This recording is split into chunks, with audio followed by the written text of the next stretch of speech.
Nokia ১৫০ ২০২৪ addition. এই ফোনটার official price ৪,৫০০ টাকা। এই দামে এই ফোনটা কেনা উচিত হবে কিনা জানতে হলে পুরো ভিডিওটা সম্পূর্ণ দেখুন। বক্স খুলতেই প্রথমে পেয়ে যাবেন পলিথিনের প্যাকেটে মোড়ানো ফোনটি। থাকছে ১৪৫০ এমএএইচ এর একটি ব্যাটারি, 2.75 ওয়াটের একটি ইউএসবি টাইপ বি চার্জার, থাকছে ইউজার ম্যানুয়াল এবং ওয়ারেন্টি কার্ড। বক্সের ভিতরে কোনো হেডফোন পাবেন না।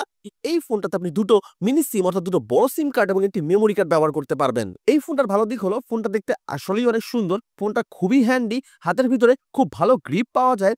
এই ফোনটাতে আপনি অটো কল রেকর্ডিং পেয়ে যাবেন। এই ফোনের ফোন বুকে আপনি সর্বোচ্চ ১৫টি নাম্বার সেভ করতে পারবেন।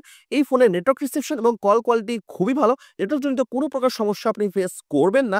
তবে এই ফোনে বেশ কিছু সমস্যা আছে। প্রথমত, এই ফোনে আপনি ব্লুটুথ ব্যবহার করতে পারবেন না। এই ফোনে ব্রাউজার নেই, তাই আপনি কোনো প্রকার ইন্টারনেট সার্ভিস ব্যবহার করতে পারবেন না। এই ফোনের ডায়াল প্যাডে মাত্র ২০টা নাম্বার সেভ করা যায়। সবচেয়ে বড় প্রবলেম হলো এর ব্যাটারি। এই ফোনের ব্যাটারি ব্যাকআপ খুবই খারাপ। আপনি সর্বোচ্চ ৩ ঘন্টা প্লাস টক টাইম পাবেন এবং সর্বোচ্চ ৬ দিনের স্ট্যান্ড বাই পাবেন। এই ফোনটা আপনি কিনবেন কিনা? এক কথায় না। ৪,৫০০ টাকা দিয়ে এই ফোনটা কেনা মোটেও উচিত হবে না। এই ফোনের ডিটেইল রিভিউ আমার চ্যানেলে দেয়া আছে, দেখে নিতে পারেন। আর এই শর্ট রিভিউটি ভালো লেগে থাকলে প্লিজ আমার চ্যানেলটা সাবস্ক্রাইব করবেন এবং ভিডিওতে একটা লাইক দিবেন।